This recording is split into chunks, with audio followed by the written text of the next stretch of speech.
Before the Great War, before any army marched, before any world was shattered, there was a name. And that name carried weight. Lucifer, in the ancient Hebrew, Hallel bin Shachar, the Shining One, son of the dawn.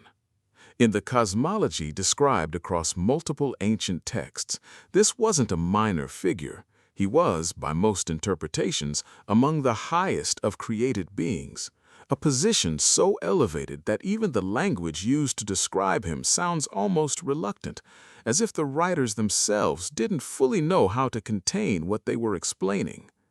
Isaiah 14 calls him one who weakened the nations. Ezekiel 28 describes a being of extraordinary craftsmanship, covered in precious stones, present on the holy mountain of God, walking among the stones of fire. These descriptions are poetic, yes, but they're not random. They're pointing at something. The question most people never sit with long enough is this: how does a being like that fall? Not just fall, but take a third of heaven with him. To understand what happened, you have to first understand what angels were. In the biblical worldview, angels weren't decorative. They weren't background furniture in God's creation. They were active, intelligent, ranked, and purposeful. The texts describe seraphim, cherubim, archangels, principalities, powers, a structured hierarchy. Some scholars describe it almost like a governing council of the cosmos, not equal to God, but deeply embedded in how creation functioned. Lucifer, by the descriptions we have, occupied one of the highest positions in that structure. Ezekiel 28 calls him the anointed cherub who covers, a designation that suggests proximity to the divine throne itself. Covering, in ancient Near Eastern symbolism, meant guardianship, presence, access. He wasn't far away from God, he was close. And that's what makes what followed so strange, not just theologically, but psychologically. Distance breeds rebellion easily enough, but closeness, that takes something else entirely. The rebellion, in most theological traditions, didn't begin with an act. It began with a thought. Isaiah 14 records what most interpreters read as the inner monologue of Lucifer's descent. 5 declarations, each one beginning with the words, "I will." I will ascend to heaven. I will raise my throne above the stars of God. I will sit on the mount of the assembly. I will ascend above the heights of the clouds. I will make myself like the Most High. 5 statements, 1 direction. What's striking about these isn't the ambition itself. Ambition alone isn't the problem in most philosophical readings of this passage. It's what the ambition is pointed at. Each declaration is a move away from a given position and toward a position of self-determined authority. The progression matters. He doesn't start by saying, "I will destroy everything." He starts by saying, "I will ascend." It's a quiet desire, and then it grows. Some scholars suggest this mirrors something deeply human, which may be precisely the point.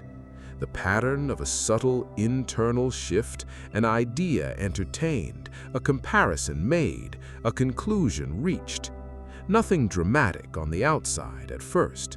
The transformation happens internally, in stages, before it ever becomes action. What Lucifer was doing, in the language of modern psychology, was reframing his identity. Not, "I am the anointed cherub who serves," but "I am the one who should be served." That shift, subtle as it sounds, changes everything downstream. But there's a dimension to this story that often gets skipped. Lucifer didn't fall alone. Revelation 12 describes a vision, a great dragon whose tail swept a third of the stars of heaven down to earth.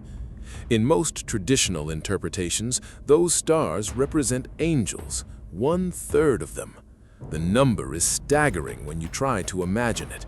If ancient Jewish texts estimated hundreds of millions of angelic beings, then we're talking about tens of millions, perhaps more, who aligned themselves with Lucifer's position.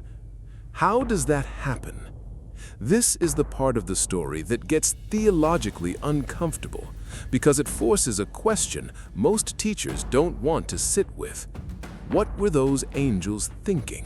What did Lucifer say to them? What did he offer or argue or reveal that convinced that many beings who existed in the presence of God, to join a rebellion they must have known was unwinnable?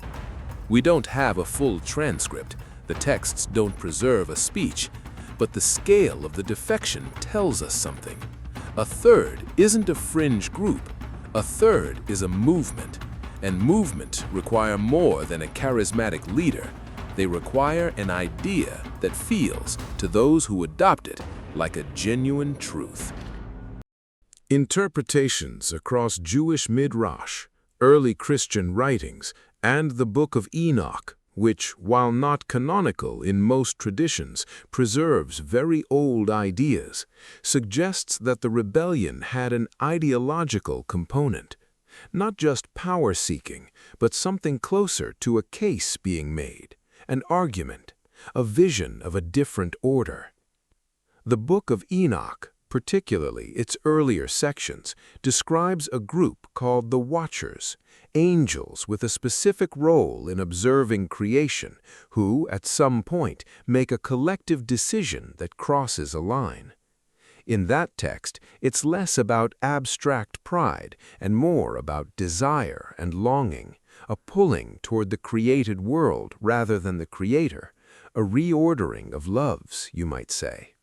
Whether that maps exactly onto Isaiah and Ezekiel narratives is debated.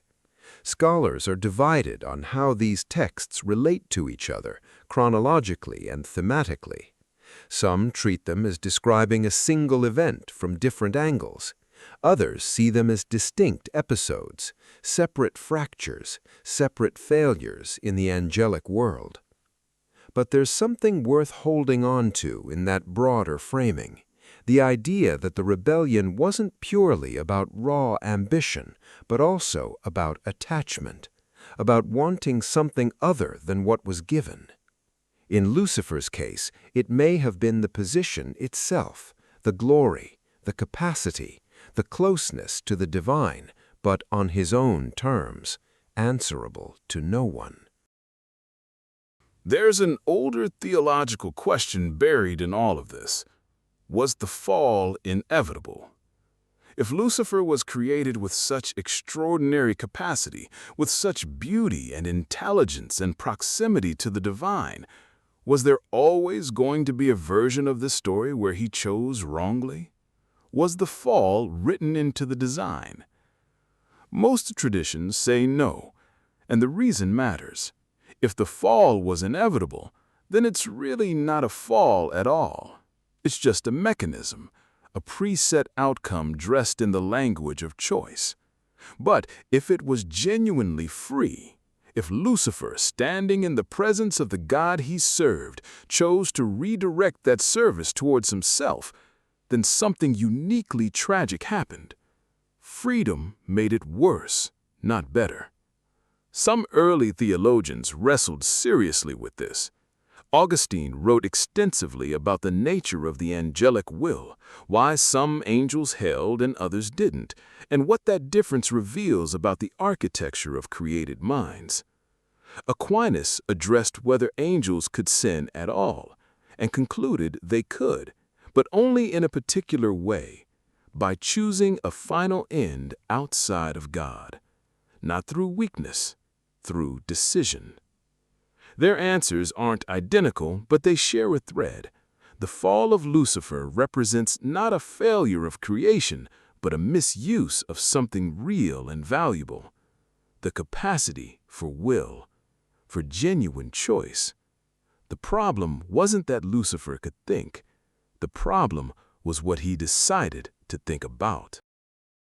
And then there's the question of timing, which is more complicated than most people realize. When did this happen? The texts don't give a date. They don't give a sequence tied to the Genesis narrative in any precise way. Some traditions place the rebellion before the creation of humanity, in a pre-cosmic age when the divine council was still being established. Others suggest it happened in a more complex relationship with the creation of the world, perhaps even as a response to humanity being made in the image of God, a status that certain interpretations suggest Lucifer found deeply offensive. The idea that Lucifer fell, at least in part because of humanity, because of what we were made to be and become, appears in several early church writers and in certain strands of Jewish mystical thought. It reframes the whole story, not just a rebellion against God, but a rebellion against a plan, against a future. What we do know from the Genesis account is that by the time the serpent appears in the garden, something has already shifted. Whatever the fall of Lucifer looked like, it preceded that moment. The character speaking through the serpent in Eden is not the shining one of Isaiah anymore. Something has already been lost. The transformation is complete. That gap, the space between Lucifer's rebellion and his appearance in the garden, is one of the great silences in the biblical narrative. And silences in ancient texts are almost always meaningful. They mark the boundary of what was preserved and what was considered too foundational or too dangerous to record plainly. What happened to those who followed him is described in sparse terms. Jude 6 speaks of angels who did not keep their own domain and are kept in eternal bonds under darkness. 2 Peter 2 echoes this: angels who sinned, reserved for judgment. The rebellion didn't go anywhere comfortable. And yet, and this is something that rarely gets discussed, the texts describe an ongoing activity.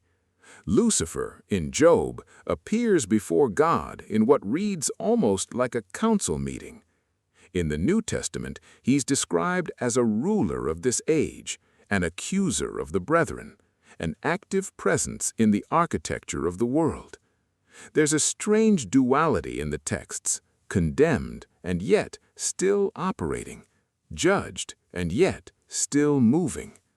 Whatever the nature of his confinement or his judgment, it hasn't yet reached its conclusion. The story, in biblical terms, is still technically open.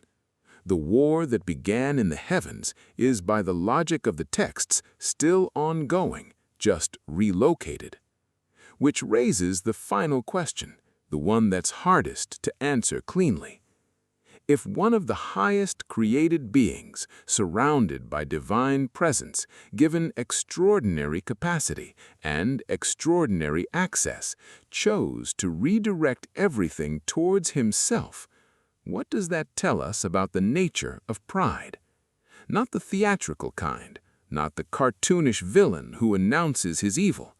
The quiet kind, the kind that doesn't announce itself, the kind that begins with comparison, moves to resentment, and eventually arrives at a reframing so complete that the being who performs it genuinely believes he is right.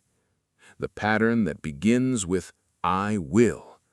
That pattern, the internal logic of a fall, is the part of this story that has outlasted every empire and every century.